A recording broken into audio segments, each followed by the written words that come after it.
बिस्मिल्लाहिर्रहमानिर्रहीम। अस्सलाम वालेकुम। अमेरिका की रियासत कैलिफोर्निया की सिटी लॉस एंजलिस में अमेरिका की one of the top largest oil refinery पर अटैक हो गया है और आप ये मनाजिर देख सकते हैं। इस वक्त आग लगी हुई है और ये इतनी तबाहकुन सूरत हाल है, इतनी तबाहकुन सूरत हाल है, आप उसका अंदाज़ा भी नहीं कर सकते कि इस रिफाइनरी को अगर आप बनाएं तो तकरीबन 30 अरब डॉलर की कॉस्ट आएगी और 30 अरब डॉलर्स की ऑयल रिफाइनरी पर इस वक्त तबाही के मनाजर इस वक्त दुनिया देख रही है। अब अमेरिका को ये बात समझ नहीं आ पा रही कि ये क्या हुआ है। क्या इन पर साइबर हमला हुआ है, किसी ने हमला किया है, क्योंकि कोई ड्रोन मिसाइल तो आकर लगा नहीं है। और इस सूरत हाल में एक ही मामला रह जाता है। अब अंदर से ये जो ऑयल रिफाइनरीज होती हैं ये कोई इस तरह थोड़ी होती है कि मुंह उठाकर आप इनमें आग लग जाए।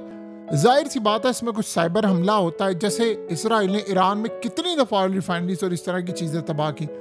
अब आप इमेजिन करें कि इस वक्त अमेरिका में खलबली मची है और आप यहाँ से अंदाज़ा लगा लें कि तकरीबन ये ऑयल रिफाइनरी इतनी ज़्यादा अहम है कि around 3 lakh barrel per day 3 lakh barrel per day इसकी कैपेसिटी है ऑयल रिफाइनरी की। तो यानी तेल आता है उससे ये रिफाइन करते हैं तो 3 लाख बैरल। और आप सोचें कि इसकी जो अर्निंग है वो अगर आप सालाना देखें तो तकरीबन 12 से 15 अरब डॉलर्स की इसकी कमाई है, अर्निंग है।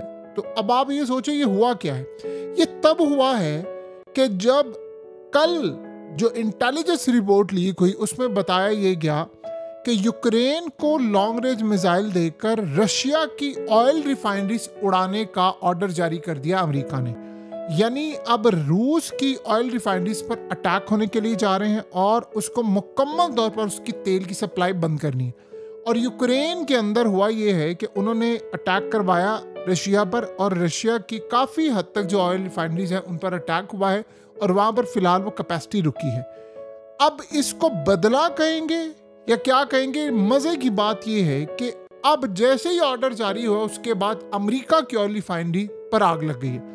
अब अमेरिका दुनिया को नहीं बता सकता कि इस बार ड्रोन हमला हुआ है, साइबर हमला है या वैसे आग लगी है, ये क्या मामला हुआ, किसी को नहीं पता क्योंकि इसका कोई एविडेंस नहीं है, इसके कोई सूरत हाल नहीं है। आप दुनिया को अगर 1000 दफ़ा भी ये कहते रहे कि जी इसके पीछे रूस का हाथ है, इसके पीछे फलाना, इसका मतलब है कि वो अगर लेट से इसके पीछे उनका हाथ है तो वो आपके घर तक आ गए हैं। इसका मतलब अगर ऐसी सूरत हाल है तो इन्वेस्टर्स जो पूरी दुनिया में बैठे हुए हैं वो देख रहे हैं कि अगर अमेरिका के अंदर इस तरह का हमला हो सकता है तो ये तो फिर सूरत हाल हमारे कंट्रोल से बाहर है।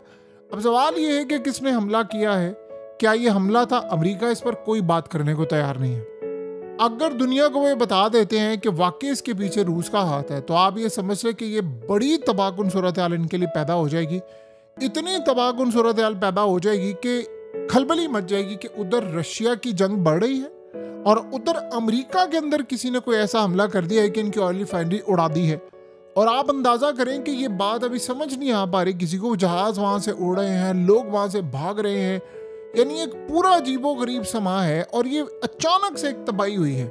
यानी इतनी बड़ी ऑयल रिफाइनरी है, 30 अरब डॉलर्स की इसकी कॉस्ट है। ये कोई छोटी कैपेसिटी नहीं होती। 30 अरब डॉलर्स की कॉस्ट हो आज के दौर में, आप अगर इसको बनाए 30 अरब डॉलर की बनती है और वो अचानक से उसमें आग लगना शुरू हो जाती। इसका मतलब है क्या बदला लिया गया है कि भाई तुम हमारी ऑयल रिफाइनरी उड़ाओगे तो हम बैठे बैठे वहां तक उड़ा देंगे। आपको पता है रशिया के पास ऐसी कैपेसिटी है। उन्होंने रिसेंटली ऑडियो जारी कर दी थी कि यूरोपियन कंट्रीज की एयरफोर्स ने एक बंद कमरे में मीटिंग कर रहे थे और एयर चीफ था और सारे सीक्रेट एजेंसीज के लोग थे और वहाँ पर वो बातचीत कर रहे थे कि अब हमें रूस पर हमला करना है, ऐसे करना है। और आप सोचे वो इतनी ज़्यादा प्राइवेट थी कि उसकी ऑडियो बाहर आ नहीं सकती। रूस ने उसको सारा हैक कर लिया, रशियन हैकर्स ने, और वो डाटा रिलीज करके बता दिया कि हमें पता तुम क्या करने जा रहे हो। यानी आप अंदाज़ा करें कि वो इस लेवल तक जाकर एक काम यूरोप के साथ कर सकते। तो क्या ये अमेरिका के अंदर नहीं हो सकता। आपको हैवाना सिंड्रोम का पता है ना कि अमेरिका के अंदर बैठकर एक ऐसी वेव छोड़ी थी जिसमें बाद में रूस और चाइना के ऊपर इन्होंने इल्ज़ाम लगाया कि घंटियां बजना शुरू हो गई। और इंडिया में जब CIA का चीफ आया था और उसके साथ जो लोग थे उन पर भी हमला हो गया था। तो दूर बैठे अगर आप ये काम कर सकते हैं तो आप कुछ भी कर सकते हैं। देखिए अगर इसके पीछे रूस का हाथ है तो अमेरिका के दिन गिने जा चुके हैं, ये आप समझ लें। ये वो फिर हमले होंगे कि अमेरिका की सारी oil refineries one by one करके उड़ती जाएंगी। और जब ये सूरत हाल होगी तो उसमें होता क्या है, देखिए सबसे पहले होता ये है कि आपकी जो कॉस्ट है वो ऊपर जाती है। प्रोडक्शन जब कम होती है, सप्लाई कम होती है, डिमांड ज़्यादा होती है तो कीमत ऊपर जाती है। तो ये सूरत हाल बहुत ज़्यादा तबाहकुन होगी कि अमेरिका के अंदर अपने मुल्क को तेल देने की जो कैपेसिटी है वो गिर जाएगी। देखिए तेल की जो कीमत है वो $60 बैरल से अगर कम आती है तो अमेरिका के अंदर जो oil companies, oil refineries companies है ये वो कमा नहीं सकती। उनकी कॉस्ट टोटल बनती है $60 बैरल। अब अगर ये बढ़कर ऊपर जाता है तो फिर वो प्रॉफिट कमाती हैं, लेकिन जब वो ऊपर तेल जाता है तो मसला ये होता है, सबसे ज़्यादा मसला ये होता है उनको कि तेल की कीमत इस लेवल पर जब ऊपर जाती है तो मुल्क पूरे में महंगाई आती है। ऑलरेडी अमेरिका के अंदर हालत ये है कि इन्वेस्टर्स ने अपना पैसा इस वक्त रोक लिया है। स्टॉक मार्केट के अंदर कोई मिला जुला रुझान, कुछ समझ नहीं आ पा रही कि आने वाले वक्त में क्या होगा।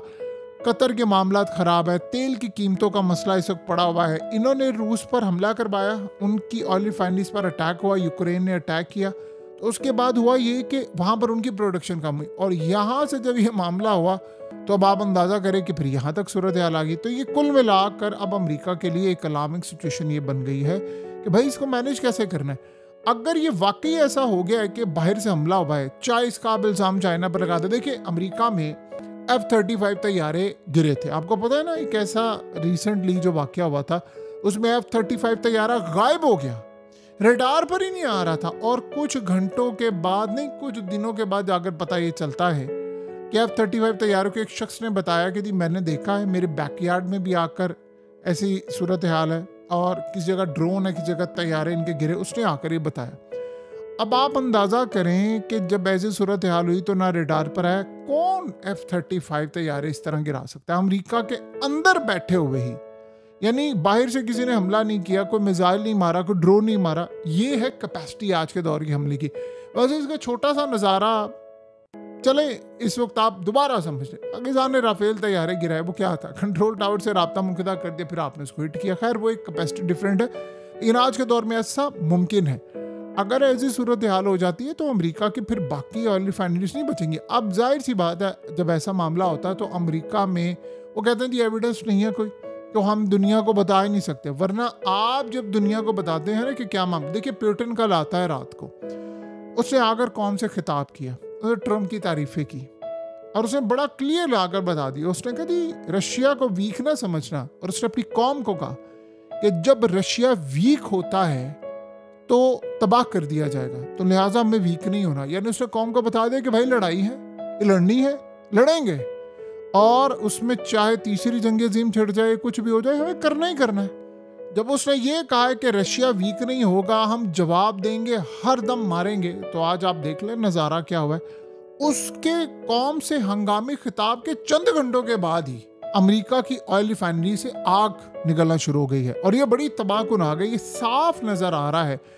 देखिए कोई इलेक्ट्रिक सर्किट तो है नहीं, ये कोई छोटे मोटे लेवल का है नहीं कि आप इसको कहते रहे क्रिपल्स हो गया, फलाना हो गया, ये इस तरह का मामला नहीं है। ये अमेरिका है, $30 अरब इसी कॉस्ट है। सोचो उसके ऊपर प्रोटेक्शन कितनी ज़्यादा होगी, साइबर हमलों से बचाने के लिए क्या कुछ काम होगा। अगर उसके बावजूद यहाँ तक ये मामला हो गया है तो आप ये समझ लें कि फिर ये दिन गिने जा चुके हैं। फिर अगर आप किसी की ऑयल रिफाइनरी उड़ाएंगे तो अगले यहाँ तक कैपेसिटी रखते हैं। फ़र्क सिर्फ ये है कि आपने किसी को मिसाइल देकर ये काम करवाना है तो अगले बैठे बैठे काम कर लेंगे। ये बात ज़हन में रखें, अमेरिका के लिए ये मामला बड़े ख़राब है। बहरहाल अब सूरत हाल ये है कि ट्रंप का जवाब बताएगा। अगर तो इन्होंने इस सारे मामले के बाद बहुत ज़्यादा अग्रेसिव पन में आकर रूस पर हमले शुरू कर दिए तो आप ये समझ लें कि फिर अमेरिका के अंदर आपको इस तरह के वाक़यात देखने को मिलेंगे।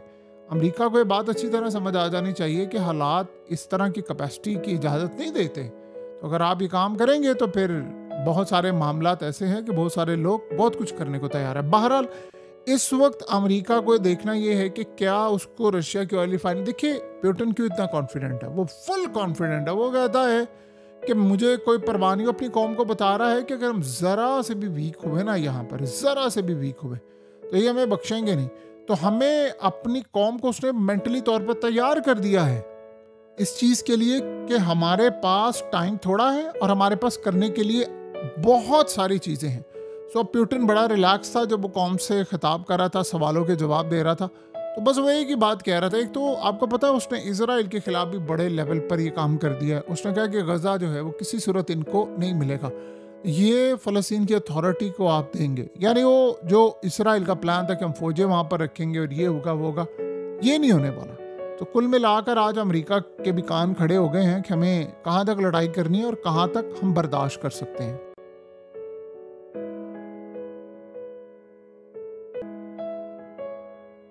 हकीकत टीवी को सब्सक्राइब करना मत भूलें, वीडियो को लाइक करें, शेयर करें और कमेंट सेक्शन में अपनी राय का इजहार ज़रूर करें।